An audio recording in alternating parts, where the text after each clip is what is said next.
Hello, good evening, family. It's good to be back. Thank you so much for joining in once again on another Family Talk Time with the Dookies. I'm so happy to have you here. Yes. Um, for those who are just joining us for the first time, please let us know where you're joining from. Say hello to us. We love to talk. We love to hear from you. And today's topic is going to be it's going to be a little bit different because today's topic is focused and dedicated to the fathers. So for all of those people out there who your husband is close by or a dad is close by, get them to come and listen to this because we need to hear this. Sometimes we don't pay attention and talk to the men, and we don't talk to the husbands, and we don't talk to them as fathers. So today we're doing that. Yes. And I agree with you. So for all, I think in the description we said to the wives, go grab your husband and let them come and sit and listen. Yes. Go grab your husband. Go grab the father of your child. Yes. So for those who are just joining us for the first time, I'm Sonia Dookie. I am a mental health therapist and I'm a Christian parenting coach and a certified Maxwell parenting coach. And with me here, Courtney Dookie. Basically, I'm a relationship coach, mind coach, and registered provisional psychologist. And I have special emphasis in working with individuals with trauma and for relationships. So having challenges in your marriage, that's what I emphasize on. And that's one of the reasons I'm excited about today's topic, because I think fathers play a crucial role in what the home should be like. Crucial, like 100% important. So today's topic we chose to talk about the impact of a father's presence in their child's life and the impact it has on the child's and teens emotional development. So we're always talking about how do I help my child to come out of or reduce tantrums or meltdowns or defiance or just emotional dysregulation in our children. And to tell you the truth, a lot of majority of people who would come to me or to ask these questions in parenting groups and so forth are mothers. Unfortunately, we haven't heard a lot of queries from fathers. So we want to really call out to you to say today, take I wouldn't say responsibility, or should I say responsibility? Is that the right word? Well, it's responsibility because it's a responsibility for us fathers to nurture and to be and play an integral role in the what I call the biopsychosocial development of our children. Meaning that when I say biopsychosocial, in their psychological well-being, their spiritual well-being, the physical well-being, and their relational well-being. Fathers play a very vital role in that, and oftentimes, and I've said this over and over, that the father has the power to dictate what happens in the home. And and especially how our children develop. Our fathers play a crucial role in that from an attachment standpoint, which we can talk about all day, but in almost a global way in terms of the development of the child's brain. Yes, so we're going to get more into that. And I just want to pause to say to you, if you haven't registered for our upcoming two-part webinar yet, which will be next week, Sunday and Monday. So it will be focusing on attachment styles in relationship, reversing or reducing toxic patterns, which breaks down communication and so forth in the couple's relationship. And we'll also be talking about parenting styles, how this influences how influential you are in your child's life, your child in your teen's life.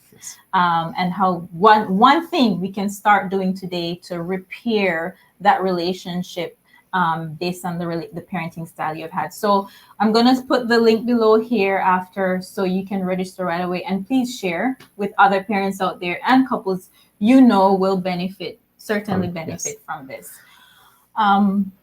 So I'm not, did you want to say something, before? Oh no, go ahead. Okay, so if you are here, let us know where you're joining from. Hello, good night. Good to see you. Thank you so much for joining us. I want to start out by setting the foundation as to the importance of a parent's involvement in a child's emotional development. From the moment a child is born into this world, their regulation is hinged on their parents. If you recall, when a baby cries, you put the baby on your chest, and the baby is regulated by the heartbeat of the mother or the heartbeat of the father. So from a very tender age, the moment birth, the child is born into this world. And before that, actually in the womb, regulation takes place. That's what I talk about when a child is in the womb, because about music, the influence of music. Mom singing, where the baby in the womb is hearing mom's voice, or dad singing and touching the mom's tummy and connecting with the child. So from that early stage, there's a connection going on.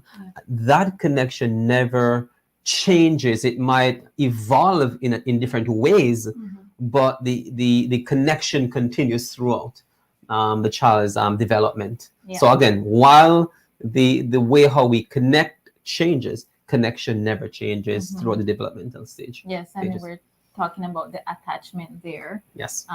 It looks differently based on the phase. Yes. Of the child, but I just wanted to bring out here too that I think this is an important point to bring out, that based on our own self as a parent, that really also influences a child's emotional development. Yes. So just our sometimes our own emotional health and mental health, which is another topic for another day. Yes. But it just shows how important it is for parents in nurturing a child's emotional regulation. Now, what do we really mean by emotional health or emotional regulation? Really, it's just the child's ability to be balanced with their feelings and whatever interpretation they're getting from their environment. It is balanced. That's the simplest word I can think of. Where we're not having too much tantrums or meltdowns or irritability. And eventually, if these issues are not dealt with, or if they grow with these issues, then we find that they will develop anxiety, depression. Behavioral issues will definitely grow, and academic issues as well. It impacts the entire spectrum. Our functionality of that child.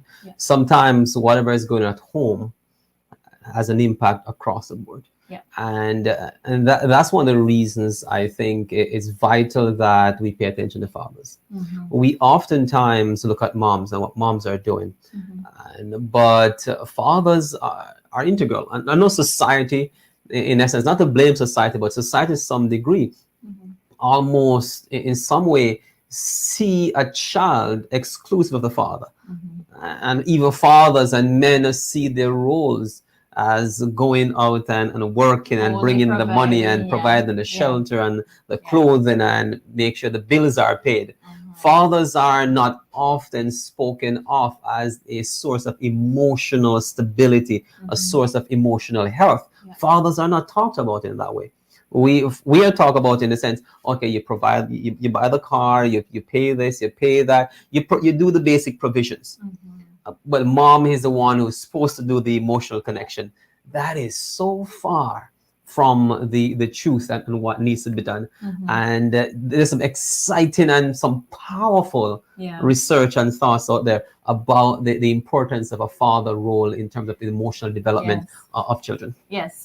So let's get into it. So the first thing we know is when there is an unequal distribution of parenting, then we find that based on research, it shows that parents tend to be more authoritarian, more punitive, more Yes. harsh. And I think research shows that maybe because of the lack of involvement of the dad. The dad tends to be more laid back, more disengaged. And so based on the research is saying that because of the stress that this causes on the mom, then it forces that type of dynamic, parenting dynamic, because mom's stressed, mom needs help. Mom needs someone to help to discipline the child. It's not just her responsibility. And also moms allow and give dads the permission to be able to do that as well. Because sometimes, we kind of like to take control and like, I know the right way kind of thing. But research shows that when both individuals are intricately involved in the parenting process, there is more sensitivity in discipline and parenting the child. There is more warmth and there is more efficacy because both parents are monitoring each other. They're helping each other out. They're talking about, okay, what worked for us, what didn't work. And they are a team. They're a team. They're not fighting to say, well, you learned that from your family and you learned that from your family. So that worked for me when I was growing up. And that's what I'm going to do for my child. When that happens, it causes it has a ripple effect on the child. There is an old adage that says that even when the parents are disagreeing with each other, the children should never know about that. So in other words, if you disagree with your wife or the husband disagree with vice versa, disagree with each other about parenting, that should be a discussion that both persons have in private and have an understanding. If there's a separation, the essential thing for a child's health in a separation, which we don't desire for separation to happen, but we know this is a world where it happens at times. In that case, the child should be the central focus. What do I mean by that? We need to find ways and means to effectively parent the child, even though we may not, we may think, as a husband and wife break up and say we're incompatible, if that's what you're saying. When it comes to the parent-child relationship, it should be different. And as again, we're talking about fathers. Yes. Oftentimes, when a relationship ends, fathers tend to take the back seat. Oftentimes, not all the times, oftentimes. And again, the research suggests that sometimes mothers are the one who pushes sort of estray the father out of that relationship. Again, fathers, we need to take back the reign, be open and willing to play an active role in our children's life. And why do I say that? Advocate for that. One of the thing, fathers' role are so crucial in the development of a child's brain and emotional stability.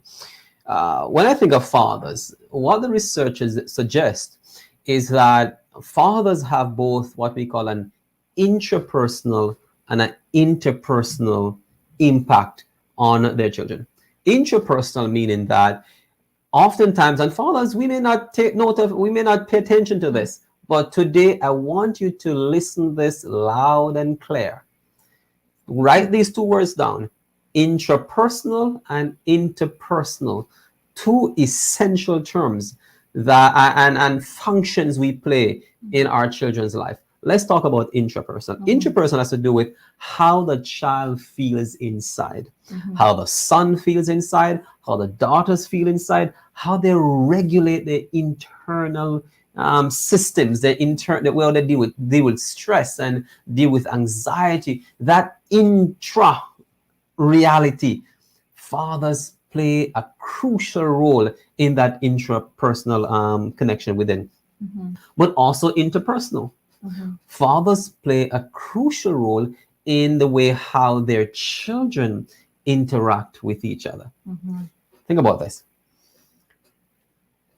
For girls and boys, in terms of this interpersonal piece, girls tend to look for relationship that almost resemble the characteristics of the character of their father. So if they're getting into intimate relationships, they're getting into other social relationships, and they're interacting with the opposite sex, they are looking for someone with almost like their dad. Weirdly speaking, they're looking for someone like their dad.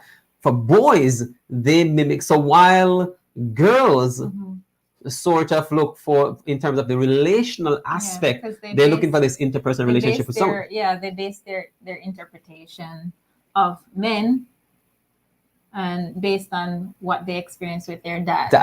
But the other part of it too, Sanya, with boys, while the girls do it in relationship, the boys do it within themselves. So the girls are doing the interpersonal aspect of the interact with others. The boys tend to say, I want to be like my dad. And guess what, guys? You're listening today. Then the children strive, either consciously or unconsciously, they strive to satisfy their dads in those ways. And when they don't get that affirmation from their dad, that connection from their dad, oftentimes the children start to feel disappointed within them, and they strive to appease and satisfy their dads, but it seemed like it never happened. As again, boys wants to be exactly like their dads. It doesn't matter what they say. And girls look for relationship that mimics the characteristics or the character of their dad. So the character of dad goes two ways. Both ways, where the boy is taking on the character itself, and the girl is looking for relationship with similar character. So that's just amazing. That's just amazing, because it really builds a basis on which our children grow up to form their own intimate relationships, right? So if we're finding a girl, a daughter is trying to get the approval of dad, and there's a detachment there, no affirmation, no warmth, no spending time with, that's when we find as some teenage girls go find it somewhere else, right? And so these are things that dads can step up in and say, okay, I don't want to happen to my girl. I go spend time with her. I'm just going to make sure that she knows that she's a lady and she gets treated right. So whoever goes out there and try to woo her, they have to come really good.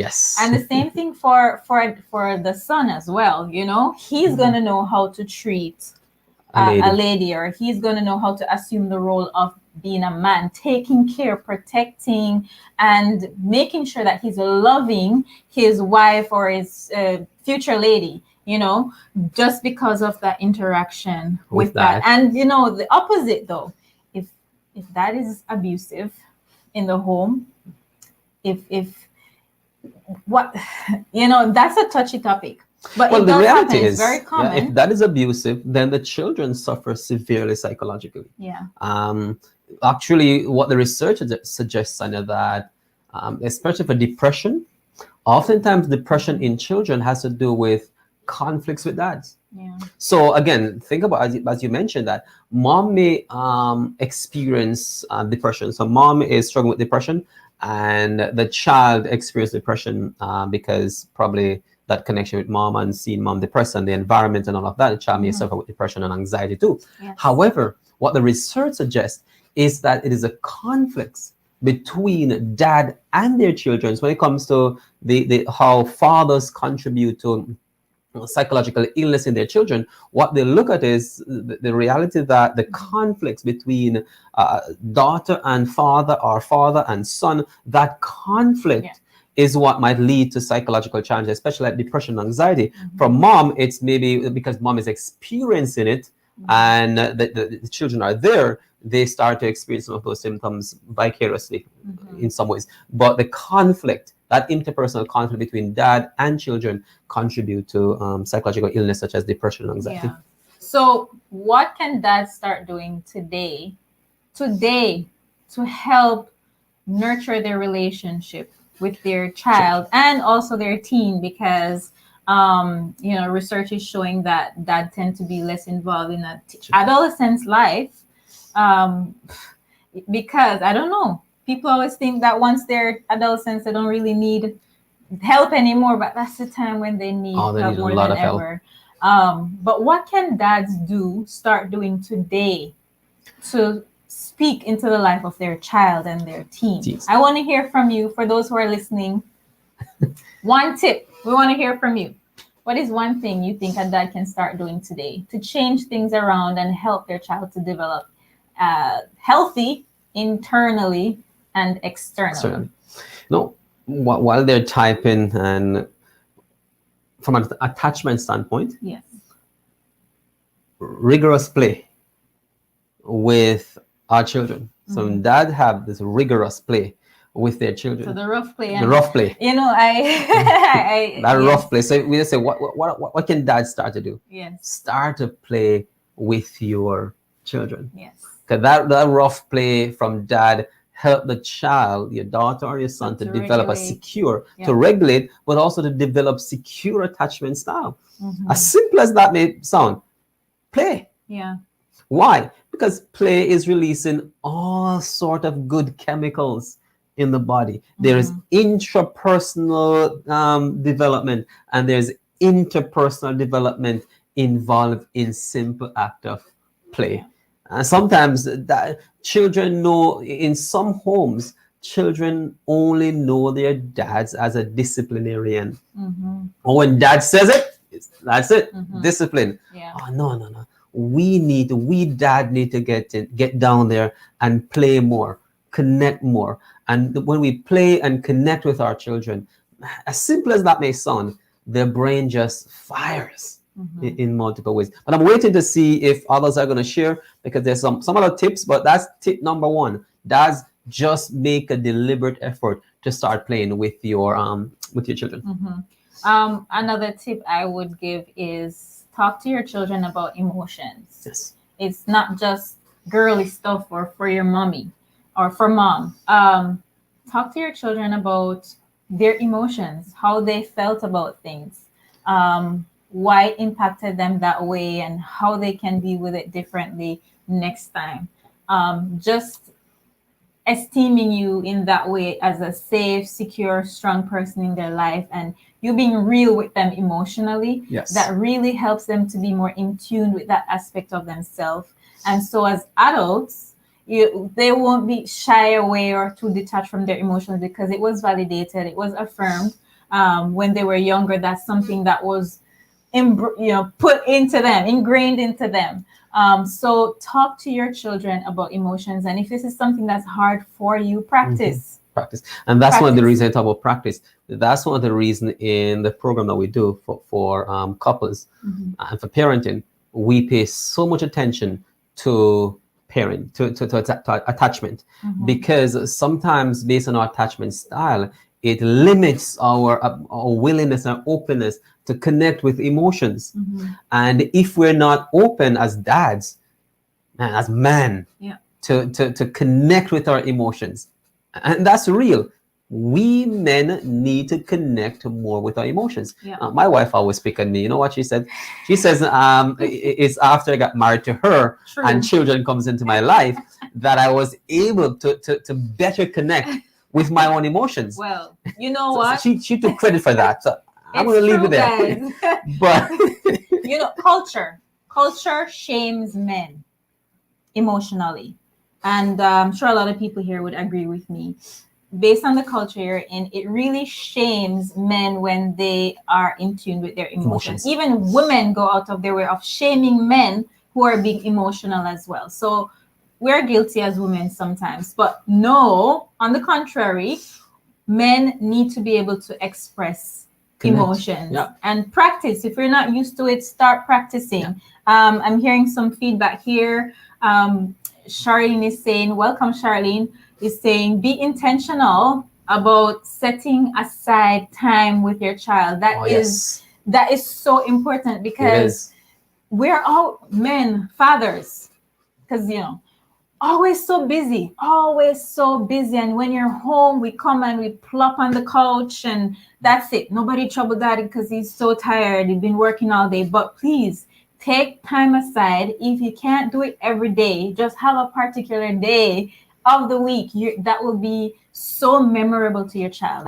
That's daddy's day, daddy and daughter, daddy and son day. That we just do stuff. We something. just play around, do things together, Yeah. go buy ice cream or something. But you see that in our home, right? Because in our home, our children tend to say, "Oh, Friday. If I'm home on a Wednesday, they're like, what are you doing here?"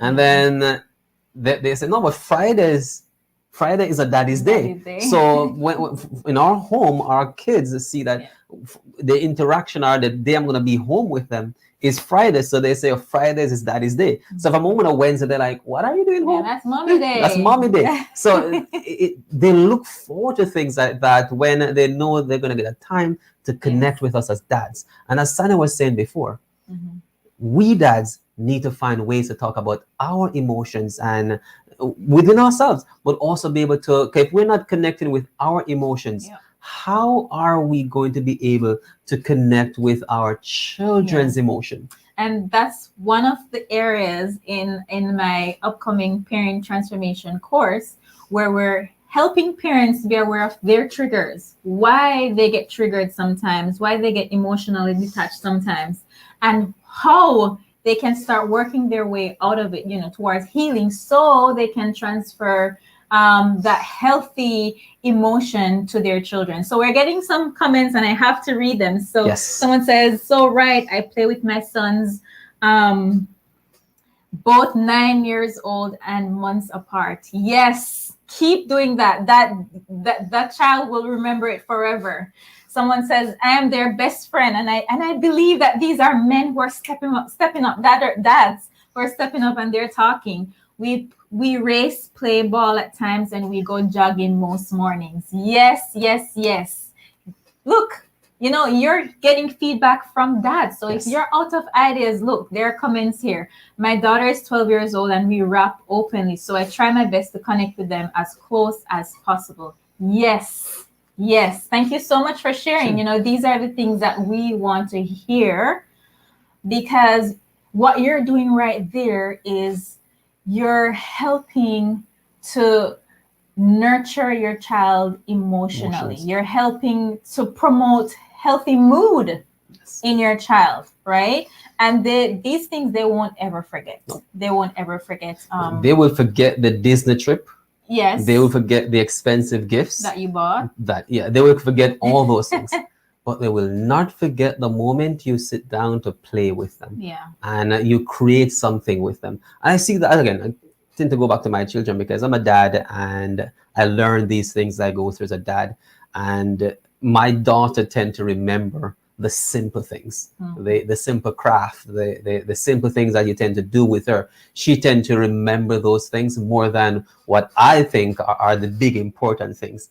But when we're talking and we're reflecting, I'm sitting there talking with her, and she's 6 years old, and I'm reflecting and talking with her. She always seems to remember some simple things that I forget about. Yes. And those are the things she remember. So again, it is not complicated. It is simple how we connect with our children. How we connect with our children. I think one of the most important things, if you haven't listened to anything else here today, listen to this.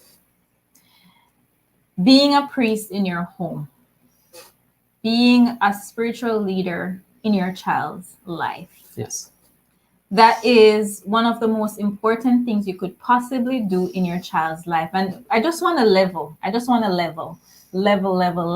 with all dads that are listening, who is going to be listening.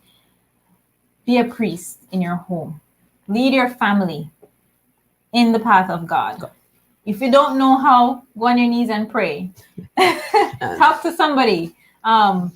Read a psalm, read something and try and do it, replicate it, but there are benefits to that. We're going to get into that right now. Yeah. As you were talking there, it comes back that if mom and dad worship together, meaning mom and dad goes to church, right? There is what they say, a 33% chance that the children will continue to worship God and keep in the church. Yeah. That's mom and dad, right? If mom alone goes to church and worship, there's a 3% chance that they will keep going to church regular. Let me break it down again. So remember what I said, if mom and dad worship together and go to church together, have the spiritual relationship together with mom and dad it's a 33% chance that the children will become a regular worshiper, regular attenders at church. If it is the mom alone, so mom and dad 33%. If it's mom alone, it's only 3%. So in just looking at that 33% that's going to remain regular attendance at church, if you take that out of the picture, it comes down to just 3%. That's 30%. Imagine that. 30% in that just this one research suggests that for a child or children to continue to attend church on a regular basis, dad plays a 30% role of that 33%. Wow. If you're hearing that, I want you to type wow. Is that the first time you're hearing that information? Type in wow. Because I want this to sink in. I really want this to sink in. We have someone here. I also have another daughter. She'll be 21 years old, and I have her living with me since she's been 5 months and no mom. So I'm used to being a mom like that, yes? And also a man of God since 2019. Amen. Praise God for that. We need that. We need to be able to step up for our children emotionally. Yes. So soft stuff, yes. And spiritually. Yes. Especially spiritually. I know, just adding on to that there, that children who are, if their father in church or they go to church and they're very active and spiritually, they're definitely more likely to remain in church. So I mean, that's an important part for us as Christian parents, is that our children. If you think about it, the same research we're talking about, son. If dad attends irregular, or don't attend any at all, there is a 59% chance that children will go irregular. Even if mom goes. Even if mom goes all the time. If dad is irregular or doesn't believe or don't go. So dad, if you don't believe or you don't go to church and mom is the only one going, there is a 59% chance that the children will not go to church, and children will either attend church, they will attend irregular. So you notice we've talked about two major things about dads today. That dad plays a crucial, critical, vital, are there any other adjectives to describe it, but a key role in a child's emotional development. And just now we said that the same is also true for spiritual development. So for both emotional and spiritual development, dads, you are crucial in the process. Don't take your responsibility lightly. You are making and creating and building the future when we connect with our children. Yes. And on this note, I just want to implore parents, if you're separated and if you're going through a separation, moms, do not alienate your children from the dad. I know that, that's a different story, but I had to mention this because I'm understanding that this month is Parent Alienation Month. And yes, I'm aware that not only dads are alienated from their children due to divorce and separation, moms do experience it as well. And it's heartbreaking, it's heart-wrenching, but I've always heard a lot of men experiencing the same thing. And it's because of whatever the nature of the experience was between mom and dad. Sometimes we find that dads have to start battling to see their children. And, the system always, let's not get into there, but it's a whole different conversation. Just remember the importance of your child's father in their life. Do it for the child. Just do it for the child. Yes. It will do wonders. It reduces anxiety. It reduces academical issues, behavioral issues. Your child will develop to be more aware of their self, their world around them. They'll have a closer relationship with you as well, because they don't have to feel like they got to be fighting or competing for attention. But yeah, take note into that as well. So on that note, we want to thank you so much for joining us in this discussion. If there anything that we did not mention or mention that you want us to tap into a little bit more, let us know, comment below. And please share this video with other dads or other parents out there, spiritual leaders, because this word needs to get out. So thank you again for joining us. If you're watching the replay, let us know. Welcome. Good to have you here. Until next time, we'll see you. Have a wonderful week.